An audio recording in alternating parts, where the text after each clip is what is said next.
బుల్లితెర నుంచి వెండితెరకు వచ్చి సక్సెస్ అవ్వడం అంటే అంత ఈజీ కాదు. అసలు ఓ ఇమేజ్ రావడమే కష్టం.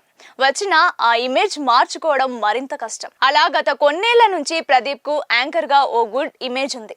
ఇప్పుడు ప్రదీప్ హీరోగా మారి తెరపై రాణించాలని ప్రయత్నిస్తున్నాడు. ఈ క్రమంలో మొదటి ప్రయత్నంలో అంతగా సక్సెస్ కాలేదు. ఇక ఇప్పుడు తన బుల్లితెర టీంతోనే కలిసి అక్కడ అమ్మాయి ఇక్కడ అబ్బాయి అంటూ వచ్చాడు. డి షో బ్యూటీ దీపిక పిల్లి, డి జబర్దస్త్ లాంటి షోలను డైరెక్ట్ చేస్తున్న నితిన్ భరత్లతో కలిసి ప్రదీప్ చేసిన ఈ ప్రయత్నం ఏ మేరకు ఆకట్టుకుందో ఈ వీడియోలో తెలుసుకునే ప్రయత్నం చేద్దాం.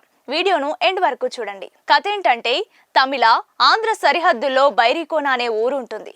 ఆ ఊరి పెద్ద రాజన్న అంటే జిఎం సుందర్ ఊరి బాగు కోసం పెళ్లి కూడా చేసుకోకుండా ఉండిపోతాడు.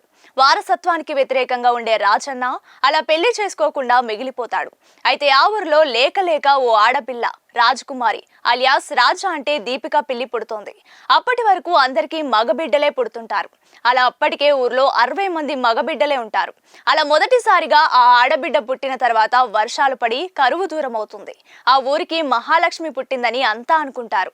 ఆ మహాలక్ష్మిని ఊరి దాటనివ్వకూడదని ఆ అమ్మాయి ఊర్లోని 60 మందిలో ఎవరినో ఒకరిని పెళ్లి చేసుకోవాలని, అలా రాజా ఎవరిని ఇష్టపడితే వారిని పెళ్లి చేసుకుంటుందని, అలా పెళ్లి చేసుకున్న వాడే ఊరికి ప్రెసిడెంట్ అవుతాడని, తన ఆస్తి మొత్తం వారికే చెందుతుందని రాజన్న చెప్తాడు. దీంతో ఆ ఊర్లోకి ఇతర మగవాళ్లను ఎవరిని రానివ్వలేరు. అలాంటి ఆ ఊర్లోకి గత్యంతరం లేక ఓ పని మీద కృష్ణ అంటే ప్రదీప్ మాచిరాజు, బిలాల్ అంటే సత్య రావాల్సి వస్తుంది. ఆ తర్వాత జరిగిన పరిణామాలేంటి? కృష్ణకి రాజాకి పరిచయం ఎలా ఏర్పడుతోంది? వారి ప్రేమ చివరకు ఎలాంటి పరిస్థితులకు దారితీస్తుంది? చివరకు ఆ 60 మంది కుర్రాళ్ళు ఏమవుతారు అనేదే మిగిలిన కథ. మూవీ ఎలా ఉందంటే, అక్కడమ్మ ఇక్కడ అబ్బాయి సినిమా కోసం అనుకున్న పాయింట్ బాగుంటుంది. మరి కొత్త పాయింట్ అని చెప్పలేం, కానీ కొంత డిఫరెంట్ గానే ఉంటుంది. అయితే ఈ పాయింట్ చుట్టూ అల్లుకున్న నేపథ్యం, కథ, కథనం పూర్తిగా వినోదాత్మకంగానే నడుస్తోంది. కొన్ని చోట్ల నవ్వులు పూయిస్తే, ఇంకొన్ని చోట్ల బోరింగ్ గా నీరసంగా అనిపిస్తోంది. మరికొన్ని చోట్ల అసలు ఇది కామెడీనా అని అనిపిస్తుంటుంది. ఈ చిత్రాన్ని కాసేపు అలా నవ్వుకొని టైం పాస్ చేసేందుకైతే చూడొచ్చు. అయితే ఎక్కడా కనెక్టివిటీ లేకపోవడం, ఎమోషనల్ సీన్స్ లేకపోవడం, ఉన్న ఒక ఎమోషనల్ సీన్ ఇరికించినట్టుగా అనిపించడం, ఓ లాజిక్ అంటూ లేకపోవడం, ఇలా చాలా మైనస్లు స్పీడ్ బ్రేకర్లా డిస్టర్బ్ చేస్తూనే ఉంటాయి. అయితే ఎక్కడా కనెక్టివిటీ లేకపోవడం, ఎమోషనల్ సీన్లు లేకపోవడం, ఉన్న ఒక ఎమోషనల్ సీన్ ఇరికించినట్టుగా అనిపించడం, ఓ లాజిక్ అంటూ లేకపోవడం, ఇలా చాలా మైనస్లు స్పీడ్ బ్రేకర్లా డిస్టర్బ్ చేస్తూనే ఉంటాయి.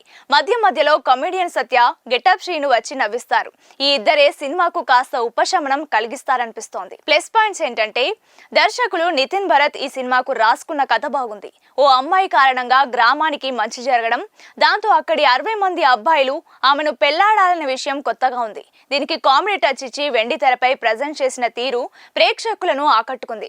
ఇక హీరోతో పాటు సత్య చేసే కామెడీ బాగా వర్కౌట్ అయింది. ఊరి జనంతో హీరో సత్య పడే పాటలు ప్రేక్షకులను నవ్విస్తాయి. 60 మంది అబ్బాయిలలో గెటప్ శ్రీను కూడా ఆకట్టుకుంటాడు. సత్య గెటప్ శ్రీను చేసే కామెడీ నవ్విస్తోంది. ఇక ఫస్ట్ హాఫ్ కు మరో మేజర్ అసెట్ స్క్రీన్ ప్లే అని చెప్పాలి. కథను ఎక్కడా బోర్ కొట్టకుండా ఆసక్తికరంగా ముందుకు తీసుకెళ్లారు. హీరోయిన్ దీపిక కూడా మంచి పర్ఫార్మెన్స్ తో ఆకట్టుకుంది. ఇక మైనస్ పాయింట్స్ ఏంటంటే, కథ కోసం రాసుకున్న పాయింట్ బాగున్నా దాని సినిమా మొత్తం ఆసక్తికరంగా తీసుకెళ్లడంలో దర్శకులు తడబడ్డారు. ఫస్ట్ హాఫ్ ఎంత ఇంట్రెస్టింగ్ గా సాగుతుందో సెకండ్ హాఫ్ అంతా ల్యాగ్ అనిపిస్తోంది.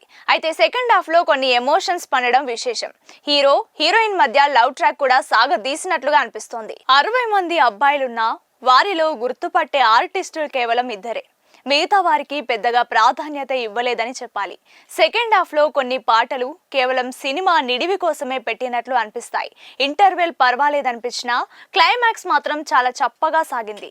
మంచి పాయింట్ ను చివరిలో వేస్ట్ చేశారనే ఫీలింగ్ కలుగుతోంది. ఓవరాల్ గా చెప్పాలంటే, అక్కడమ్మ ఇక్కడ అబ్బాయి రొమాంటిక్ కామెడీ డ్రామాగా ప్రేక్షకులను మెప్పిస్తోంది.